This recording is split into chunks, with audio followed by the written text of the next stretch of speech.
Yes, I think we're good. Pretty clear. And more to the yes.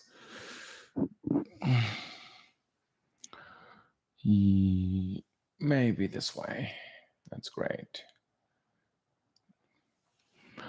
All right. So I think we're live in a YouTube. So once again, I'm going live in the Instagram too. Okay. Guys, you can hear me. Okay. I'm just settling down. Just give me a minute.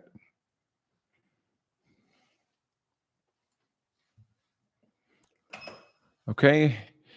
Namaste, everyone. Welcome to the Yoga Talk. Today, our topic is about Ashtanga Vinyasa and its principles and also the practice method. So, and I'm going to make it a little understanding about how Ashtanga Yoga, Ashtanga Vinyasa Yoga, and also the Mysore style.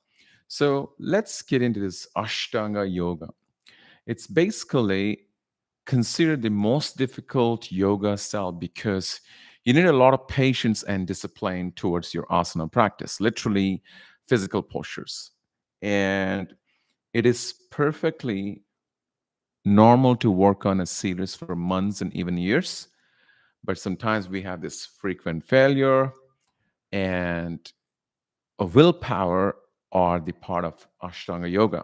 So it's like it tests your strength, ability, and practice. So let us give you a little bit of a background a bit. The term Ashtanga Vinyasa refers to a style, physical yoga. It's around, as you most of us know, during the 19th century earlier, and it's began with the Sri Krishnamacharya, or we call it T. Krishnamacharya, the modern father of yoga. So where you find this style in most of the studios, literally like all the modern yoga, it's emphasizes. It's mostly postural. And also this founding style, it's from Mysore. And the addition of the term vinyasa differentiates it from Ashtanga yoga as the eightfold path. So moving on to the next, after T. Krishnamacharya is Sri K. Patabi Josh, is began this Ashtanga Yoga Research Institute in Mysore in India and dedicated to teaching of this practice. And most of us, all of us know that Iyengar, Guruji Iyengar, and T. Krishnamacharya is his guru, and also T. Patabi Josh. So, Patabi Josh is literally, let's talk about the series a little bit, is organized the asanas taught by him as his own teacher, T. Krishnamacharya, in 6 series. Each series comprised, a fixed order to posture, and one series leads to the next. So there are like primary series everybody begins with in the lead class. The lead class, once you enter in, the teacher is teaching lead class in the sense like it's quite a different than the Mysore. So let me give you a little, like, let's say you're in the class, it's warm, and everybody begin to be set the practice, and the teacher walks in and he begins with the mantra, and he opens the class simply samastitihi. The very first you will hear after the mantra is samastitihi. Ekam, inhale, head up. Dwe, exhale down. Trini, inhale. Chatwari, jump back. Pancha, inhale, shut, exhale. And here where you get the pause and you begin to breathe, which comes the ujjayi. So the technical parts, maybe I'm probably gonna talk about it later, but just give you, this is like sort of like a teacher constantly giving the cues in Sanskrit and English, and give you some sort of asana names. And some of you know what the lead class looks like. So that's sort of like teacher is literally leading the class. But in the Mysore, it's totally other way around. They call it the Mysore style of practice. The term Mysore style, coming from a city Mysore in India, literally south, where I come from. Mine is Andhra, but this is literally Karnataka. And the city Mysore in India, where Ashtanga Yoga was first really taught, refers to a teaching style where each student having memorized the series or the sequence, anything, it's just not the primary sequence, which is called Yoga Chikasta. It can be Nadi Shodhana or like, A, B, C, D. They have different levels, as that's 6 levels, right? So perform the asanas without being led by a teacher or the guide, but sorry, I mean, without being led by a teacher. So it's like a room full of students, which we call shala. Shala is like the place where the yoga practitioners literally practice. And the role of the teacher or the even assistant on various, sometimes there are like group of people they assist to provide guidance and teach new postures and perform physical adjustments to help students to go deeper into asanas. This is simply Mysore style. In the lead is other way around. It's like literally like the teacher is leading. So there are two different things now. So I hope by now you understand what is lead and Mysore. So this is where really like, people, they find, for example, maybe one more, let me give you one more idea. Let's say it's very warm once you enter and humid air and everybody flowing breaths in the room and people move all of them through different positions and some following the familiar pattern, the each one tuning their own breath, and then teacher go and help, and sometimes teacher maybe whisper in the ear, hey, do this not to disturb the other practitioners. So it's like talks to every single student, explains and assists. That's also can be like a Mysore style, and everybody practices at their own pace and their own flow. Because remember, we own the breath, and each one of us we have the different pranic body. So this is where the Mysore style really helps for you to literally goal is to practice on your own and reaching your own capability. And then on, the teacher gives you the different sequence based on your pace and step by step, and it gets more comprehensive, more complex, and then your practice develops in this way. The practitioner literally gradually develop a deeper understanding of the series or the Ashtanga Vinyasa yoga. All right, so that's about the Mysore. Now let's get into a little bit of what he called the technical part. So the technical part, we're looking at the central techniques of Ashtanga Yoga, or named as Ashtanga Vinyasa Yoga. It's literally the breath. It's called Ujjayi. It's audible, rustling breath is surely one of the most striking aspects of this practice. And as I told earlier or said earlier, we literally, once we enter, we hear that sound, warm, and sometimes even in our shala, in the yoga shala, literally in Macau, you literally like it's just personally sharing. Where when I was like assisting people or putting them into alignment postures according to the practice, the breath literally like it's the windows literally like covered by their energy, literally, is like warm and humid, and also it's literally like the flowing breath permeates the room and to people that move, and that's how the ambience looks like. So now that's coming back to the topic. So but why I mentioned this, the breathing, it's really the important practice, and it can, one, let's say when the breath is brought to into a calm steady rhythm, our thoughts literally like likewise become like very quiet and calmer. And moving on to the next technique, it's kumbhaka. It's literally a steady flow of breath has been established. Like advanced practice deliberately interrupt this rhythm in some positions and seating exercises. So they hold the breath to, let's say, guide the subtle, we call it the subtle prana energy, subtle like shukshma prana through the body. These are kumbhakas, breath retentions. So it more comes to like some position, like literally sitting exercises, the seated asanas, and the vinyasa. The vinyasa literally is the movement based. especially on Ashtanga Vinyasa Yoga, the charismatic dynamics develop the breath. When the breath and the movements come together, and this is like they say it's like a moving meditation in motion. So because it's helped them to keep the what do you call the inner focus or the outer focus in the movement, so that like each movement follows our paths and rules, and also the steady breath always forms the underlying basis. Let's say we strive towards balance, both as far as the speed and intensity are concerned. So vinyasa is this: it's a dynamic developing when the breath and movements come together. Simply, the breath and the movement comes together. So that's vinyasa. For example, just give you a very simple one, like on the dve ekam, dve, trini, ardha uttanasanu, jump back.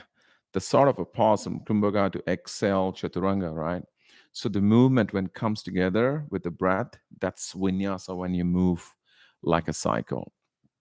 All right. So let's move on to a little bit of like bandha. Bandha literally means lock. Bandha is to guide the energy through the energetic body.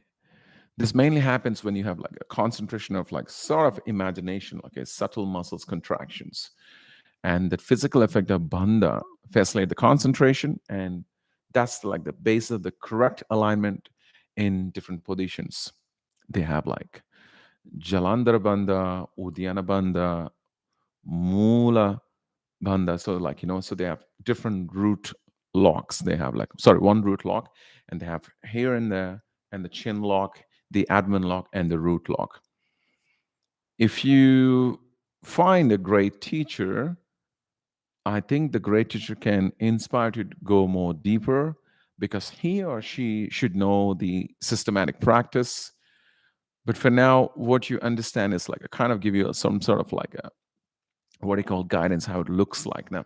But please find a great teacher, and a great practitioner also can sharing each other and practicing together, where they literally learn from the like true teachers literally.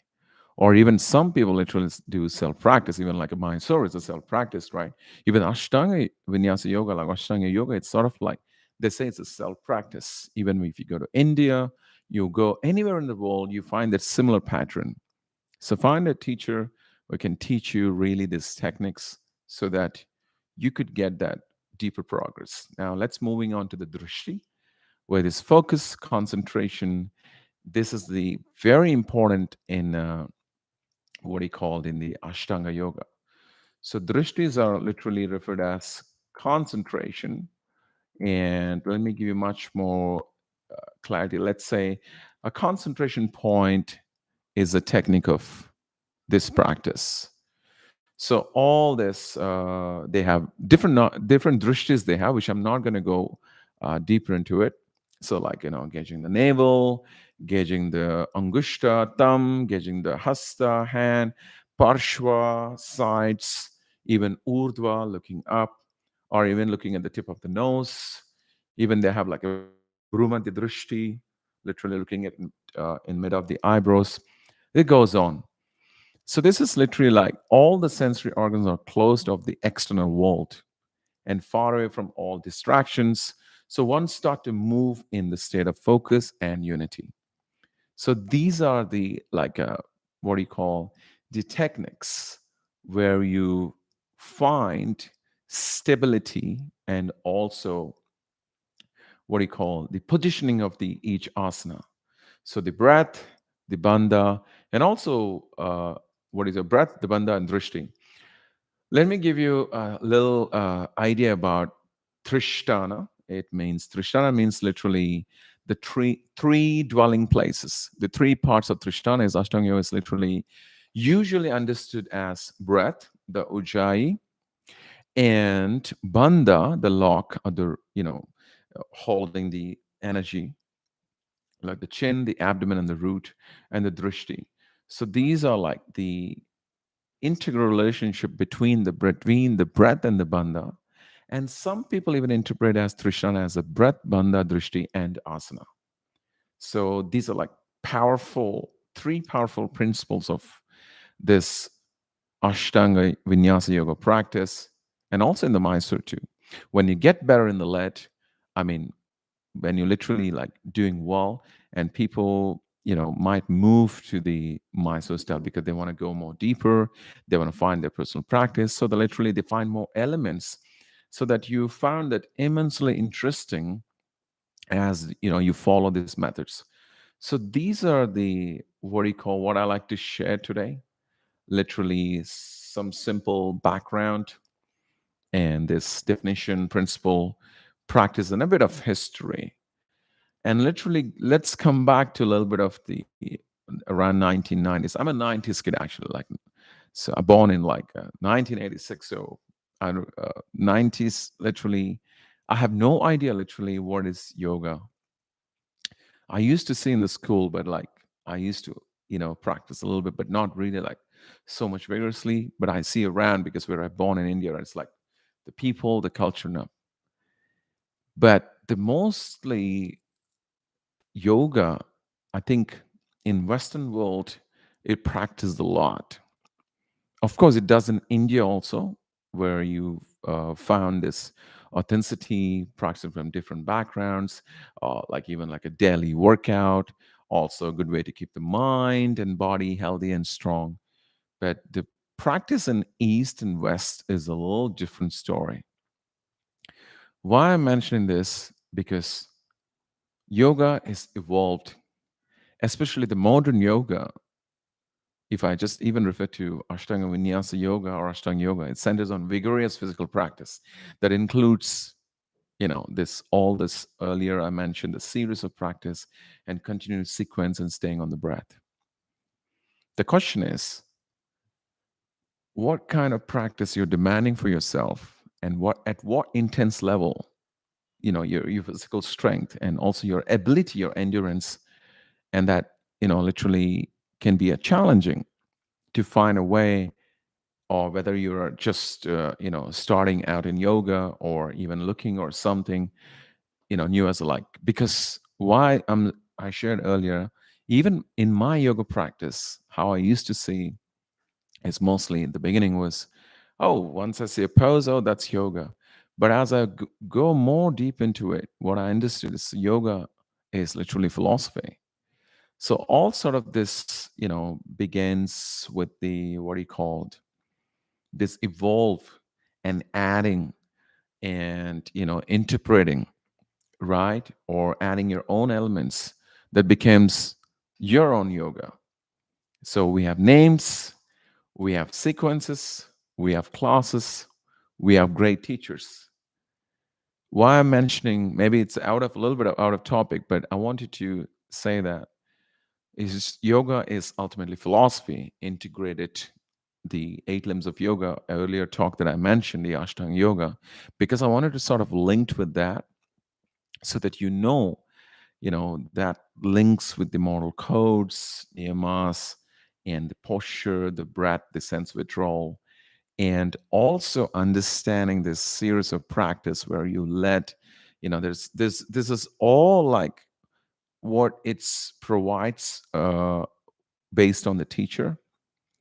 So make sure that you differentiate and the roots. Even literally, Ashtanga is very dynamic and athletic. It's a form of Hatha yoga and made up of 6 years. Earlier, we talked about different levels, and also with a fixed order of postures that you do. And it's rooted in Vinyasa. So these flowing movements between postures with a focus on an energy breath. And while it's very physical practice, and also promotes the mental and inner peace. So you have to see where it began your practice. So choose the key principles within your yoga practice and what's the purpose, and also find the benefits and understand the most. I mentioned the last piece is to difference between the Ashtanga yoga, the classical Ashtanga yoga, and also understanding the Ashtanga Vinyasa yoga. Also, I heard it's Vinyasa Krama yoga and Vinyasa yoga. Even people teach Vinyasa yoga these days, like more, it's more freestyle and improvised. It's more like the dance choreography. where you became creative and more popular in the gyms and yoga studios, very often like heated and playing during the practice. So that's like, this is what they sort of like give you some sort of understand. This is just my personal share. So I hope by now you know what is lead class, where the teacher literally led the sequence, and in the Mysore, where you found this self practice and you progress for the deeper level and you go through at your own pace, and teacher gives you the progression. And where you do this, what do you call the Vinyasa yoga? This more of freestyle, and it's more creative. And, as I mentioned, it's more improvised. And Mysore is literally, where self-paced practice, right? People are going to come and assist you. And yeah, so that's the Ashtanga led. All right, great. Okay, I think it's time to wrap up the talk. It's a good cue for me also. So once again, find yourself where you're at and find what offers, and find what you can receive, and find your progression, and enable to, how do you say, tailor your approach at how do you say, tailor your approach to best meet your needs, even by the teacher with the regular practice, or it can bring a flexibility or strength to focus on anything, as long as you can improve the mental state and giving you increased focus and clarity. I think you're on a right path. Once again, yoga is simply to restrain the movements of the mind.